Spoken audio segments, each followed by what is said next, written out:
আমি সিম্মি। এটি কোনো কাল্পনিক বা বানানো গল্প নয়, বরং এই ঘটনার সত্যতা সবাই জানে।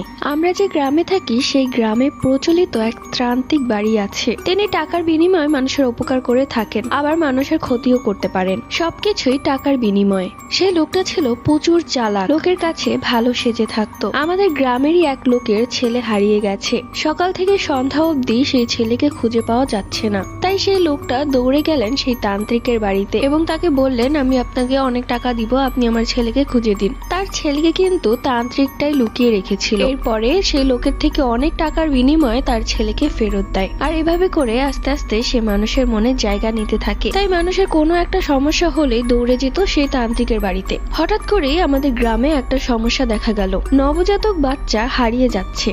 তারা তো একা একা চলাফেরা করতে পারে না, তাহলে কিভাবে হারিয়ে যাচ্ছে? একদিন, 2 দিন, 3 দিনও তাদের খোঁজ পাওয়া যেত না। প্রায় 3 দিন পর সেই বাচ্চার মৃত অংশ ময়লায় পাওয়া যেত।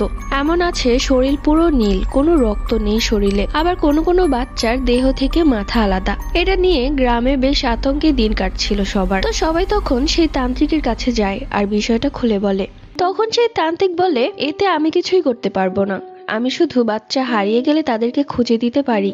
আর যদি বাচ্চাকে মেরে ফেলে তাহলে আমি কি করে খুঁজবো? এরপর আর কি করার, গ্রামের লোক ব্যর্থ হয়ে ফিরে আসে। এরপর থেকে কেউ আর তার কাছে যেত না। আস্তে আস্তে নবজাতক বাচ্চা অনেক বেশি হারিয়ে যেতে লাগলো। সবাই রাত জেগে পাহারা দিতে লাগলো নবজাতক বাচ্চা।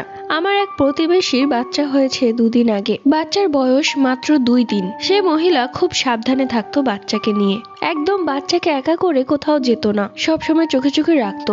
এমনকি রাতেও ঘুমাতো না। সন্ধ্যা 7টার দিকে মহিলার বাথরুমে যাওয়ার প্রয়োজন হয়। আশেপাশে আর কাউকে দেখতে পারছিল না যে বাচ্চার কাছে রেখে যাবে। তো মহিলা এক পর্যায়ে ঘর তালা মেরে তারপর বাথরুমে যায়। বাথরুম থেকে এসে যখন ঘরে ঢুকে তখন দেখে কালো লোমহর্ষক দৈত্যের মতো কিছু একটা বিছানায় বসে বাচ্চাটাকে চিবিয়ে চিবিয়ে খাচ্ছে। প্রথমে বাচ্চাটার হাত, তারপর পা, বুক ছিঁড়ে কলিজা বের করে ফেললো এবং সেই কলিজা খুব আরাম আয়েসে খেতে লাগলো। আর যেই কাজটা করলো সে আর কেউ না, সেই তান্ত্রিক লোকটা।